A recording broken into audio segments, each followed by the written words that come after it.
अल्हम्दुलिल्लाह रब्बिल आलमीन वस्सलातु वस्सलामु अला रसूलिहिल अमीन अम्मा बाद।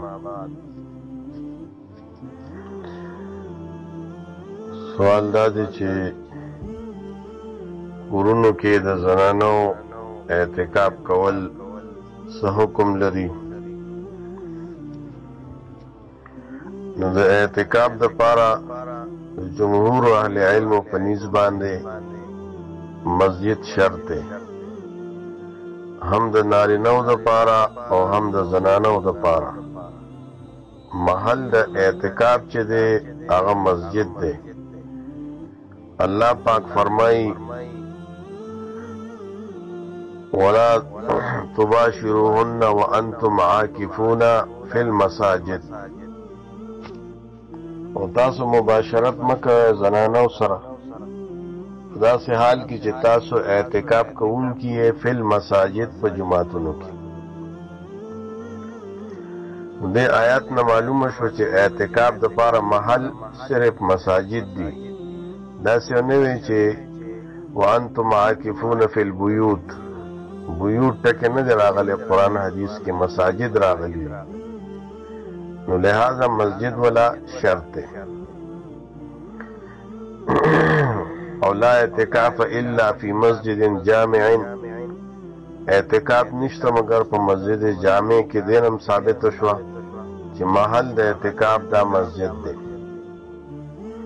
کور کې هغه کې اعتکاف نسی کېږي، لکه دې زمانه کې بعضې مفتیان صاحبان او بعضې مولیان خلکو ته زنانو ته فتوی ورکوي چې تاسو کور کې اعتکاف کوئ.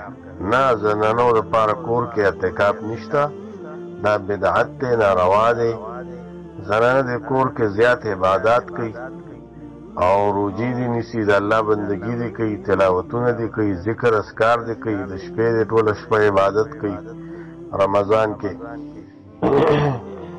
دغه راغلی بیا خاص کر آخري عشره کې نبی صلی الله علیه وسلم نه یا د صحابه کرامو نه اعتکاف په کور کې نه دی ثابت، او نه قولا او نه فعلا او نه عملا، او نه چرته د یو صحابي نه ثابت دی، بلکې د رسول الله صلی الله علیه وسلم بیانې د نبی صلی الله علیه وسلم په جون کې غیب اعتکاف په مسجد کې کو.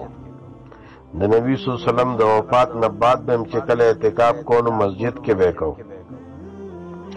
بیا د زنانو د پاره شرط دا دی چې د زنانو د پاره ځان نه ځای د اعتکاف د پاره چې هغه محل او هغه ځای ته رجال او سړي نه ورځي.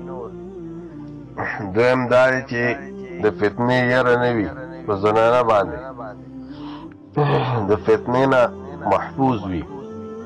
او دریم دا دی چې د خاوندانو په اجازت سره دا شرایط ورلدي، او که دا نه وي نو بیا بس کور کې د عام عبادات کوي، اعتکاف ته نه کوي که نه. نو لہذا کم چې اعتکاف شرعي دی د هغې دپاره محل صرف مسجد دی. کورونو کې اعتکاف کول دا درست نه دي، بلکې دا بدعت دی. عبدالله ابن عباس رضی الله تعالی عنهما دا فتوا نقل ده، هغه ورته بدعت ویلی دي.